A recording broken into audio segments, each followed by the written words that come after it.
Hey, it's Jess. Welcome back. Today I'm here with my March wrap up where I will be talking about all the books that I read in March of 2024. So, looking at my story graph, in March I read 9 books, which equaled out to be 2,932 pages. So, not as many books as I read in February and January, but I still felt like it was a really good reading month. And you will see that a majority of my moods in the books that I read were dark and tense, not really anything new. Again, I read a lot of horror, I read a lot of thrillers, so that was not surprising to me. I did read only fiction books this month. Somehow I just couldn't find time to read a nonfiction. I'm hoping to pick one up in April, but seeing how the month is going so far, I'm not sure if I'm going to have time to, but we'll see. The biggest genre that I read this month was horror. Again, no surprise, that's what I tend to read a lot of. But surprising to me this month was the second biggest genre that I read was fantasy. And I do love fantasy. I read a lot of fantasy books. I just didn't think that I'd read that many this month. So I'm happy to see one of my favorite genres move back up towards the top. I guess I'm just in my fantasy era at the moment, but horror is usually going to be number one, so that part's not surprising to me. And out of the 9 books I read 2 audiobooks, listened to 2 books on audio, and I read 7 physical books. I did not finish any ebooks. I was reading them. I was reading, I think I was in the middle of 2, but I didn't finish either of them in the month of March. As far as star ratings, I had an average of 4.33 stars in my books this month. I had 1 3-star book, 1 3.5 star book, 2 4-star books, 1 4.5 star, and 4 5-star books. So it was kind of mediocre. Like, I had a lot more 3 and 3.5s. In fact, like, I haven't had any of those in a while, but I had 4 5-star books. So I am okay with that. I feel like it kind of equaled it out. Over half of them, almost half of them, were 5 stars. So that's a pretty good reading month to me. Now, to get into the books that I read. My only 3-star book was Exquisite Corpse by Poppy Z. Brite. This is a book I'd heard a lot about, but I had never read it. I saw it at my library, so I decided to pick it up. It is very well known in like the horror community, especially for being a very disturbing book. I do have most of these books. I have like a standalone video review of, which I can link if you're looking for a specific review. But this one's hard to describe. It's very disturbing. I think that by today's standards of extreme horror, this is not as extreme or disturbing as some of the stuff that's published nowadays. Was it still unsettling? Was it still difficult to read? Yes. It is basically about 2 men who, one of them is a serial killer who has escaped from prison in England. He makes his way to America and meets this like infamous playboy. They both have exotic tastes in that they like to unalive young men. One of them also likes to consume those young men after they are unalived. You know, I don't think I'll read it again. I know that I won't read this again. It's not for me. It's just, I'm glad I read it. I can say I read Exquisite Corpse. It's not something I'm ever going to go back and visit again. So, solid 3 stars for me. The 3.5-star book I read was Annihilation by Jeff Vandermeer. This is, I didn't know at the time when I saw this at my library and picked it up, this is the beginning of a trilogy. It's called the Southern Reach Trilogy, and this is the first book. There's also a movie based on it from 2018 with Natalie Portman. It is a sci-fi book. Definitely leans towards horror. There's some definite, like, creepy, unsettling, gross scenes in the book. I thought it was good. I read it, I guess, kind of fast. It was hard for me to kind of get into and want to keep reading it. I know a lot of people love this book. And I enjoyed it. It's not that I don't like sci-fi. It just was, parts of it were a little bit boring for me, but I am interested in checking out the other two books, and I will eventually finish the trilogy. But this one was just a 3.5 star for me. So this book is set on Earth, where there is an area of land that's been, like, I don't know, taken over. It's called Area X. And the border is expanding, so it's taking over, our world. And so the government is sending expeditions into Area X to figure out what's going on in there. And there have been 11 different expeditions. And if people do come back from the expeditions, they come back as like broken shells of themselves, or they don't come back because they've all unalived each other in the expedition. And so you are following the 12th expedition, which is all women. They do not have names. They talk about how they don't give things names. They don't know each other's names. It causes too many connections and like feelings of, I don't know, friendship between them. So you have a psychologist, an anthropologist, a surveyor, and a biologist who is our protagonist. And we are reading from her journal entries, her, experience of going into Area X and what she finds there. So maybe I would like it more if I read it again. Again, just wasn't super impressive to me, but I do want to check the other two books out, so hopefully soon I can do that. I had 2 4-star books. The first one was Ring Shout by P. Djeli Clark. This is another short book, sci-fi, horror-ish. It is based on the premise, if the Ku Klux Klan, if members of the Klan, some of them were actual monsters and not just like horrible people, but actual from another dimension monsters. And you follow a group of women who are fighting those monsters and killing them. It's set in the 1920s in Georgia. And one of them has become the like chosen warrior for the freedom fighters, and she has to make a choice and live with her choice and try to save her town and her family. So I really liked it. It was a different kind of sci-fi horror than I normally read.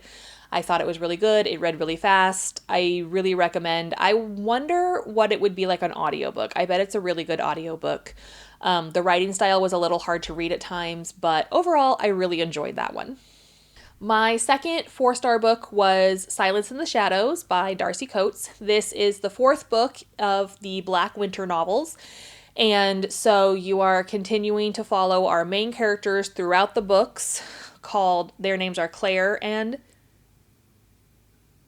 Doran. Their names are Claire and Doran. I almost wanted to say Darrow, but that is a different series. That's from the Red Rising series. Anyway. So in these books, there has been it's basically a post-apocalyptic world. There's been a disease that's taken over and turned most of the world into zombie monster creatures. So the first few books, like the first book is set where you're discovering the world, and then the next 2 books are kind of quests out in the world. They're looking for things. In the 4th book, Silence in the Shadows, Claire and Doran are traveling back to Winterbourne, which is Doran's family's estate. And they think that they have found a cure for the sickness, the silence. Is that what they call it? The monsters are called the Hollows, but they think they found a cure for that to, they think they found a cure for the Hollows so they can get rid of the zombies and start living like normal lives again. And I felt like it was a really good way to wrap up the books. There was 4 of them. It read really quickly. I don't think it was my favorite. I think the 3rd one, which is Whispers in the Mist, I think that one was my favorite out of all 4 of them. But I really enjoyed this one. I love Darcy Coates' writing. It's very easy to get into. I cared a lot about Claire and Doran, and I thought that it was the perfect ending for them. My neighbor is mowing their yard, so if you can hear that, I apologize because I have to film this to get it done, but it's springtime. And so people are going to be mowing their yards. Or that might be my son mowing the yard. Someone outside is mowing. I'm sorry if you can hear that. All right. The one 4.5 star book I had was Yellowface by R.F. Kuang.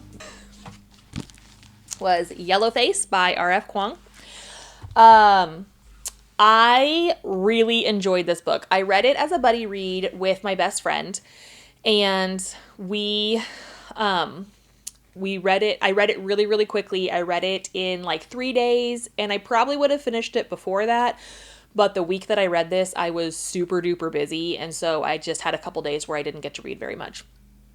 But this book is about June and Athena, and they are both writers. June is a struggling writer, and Athena has been given everything that she wants. She's very successful. She has had like 2 or 3 books published, very well known. And they are hanging out one night in Athena's apartment, and Athena dies. And while June is there, she finds Athena's final manuscript, and she takes it and rewrites it and publishes it as her own book. And the problem is that June is white and Athena is Asian, and the book is about Chinese laborers in World War I. June changes her publishing name to Juniper Song to sound more racially ambiguous and gets a lot of fame. The book is a bestseller. She gets everything that Athena had that she thought she wanted. But there are people online who are starting to question why this non-Asian woman wrote this Asian book. And, all the things that go along with that. I thought it was really good. It read really fast. I was disappointed in the ending. Like, it's a contemporary fiction book, and then it was like some weird thriller for a little bit, and you're like, what is happening? I don't even know. And I don't know, I was unimpressed with the ending. It was a little lackluster, which is why it was a 4.5 and not a 5 for me. But I still thought that it was really good. I love R.F. Kuang's writing. She also wrote Babel, which I haven't read yet, and she wrote the Poppy War trilogy. And I've only read the first Poppy War, but I loved that book, and I can't wait to get to the other 2. They're really thick books, and I haven't had, I just haven't had time or really like the brain power to get through them yet. But hopefully soon I can pick those up. But yes, my best friend and I really enjoyed Yellowface. Highly recommend. All right, now we're talking about the 4 5-star books I have. And I've had so many 5-star books this year that part of me is starting to think like, am I just not picky about books, or have I just picked really great to me books this year? And I'm going to go with, I'm just picking good books. It's not me, it's not that I'm not critical. It's just, I have really good taste. That's what I'm choosing to believe, at least. My first 5-star book this month was The Long Walk by Stephen King. This is a reread for me. I have my own copy. Really, really like this book. I've read it several times. It is a story about, there's this kind of like a competition that happens every year in the United States where 100 boys are put together. They start up in Maine, like at the top of the United States, and then they just walk. And they just walk. And you have to walk at least 4 miles per hour, and if you drop below that, then you get a warning, and after your 3rd warning, you get your ticket. And the goal is to see who can walk the longest, who can stay on their feet the longest. And and then if you win, you get a huge amount of money and like basically anything you want. So, I don't know. It's just, I really like this book. I think about it a lot. I tell a lot of people about it. It is not one of Stephen King's more famous books, so I really wish more people would read it. And if you have read it, please let me know, because I would love to talk to you about it, because I love this concept. I don't know. It's just, I just really like this book. The next 5-star book I had was Paladin's Strength by T. Kingfisher, and I did listen to this one as an audio. Wonderful audiobook.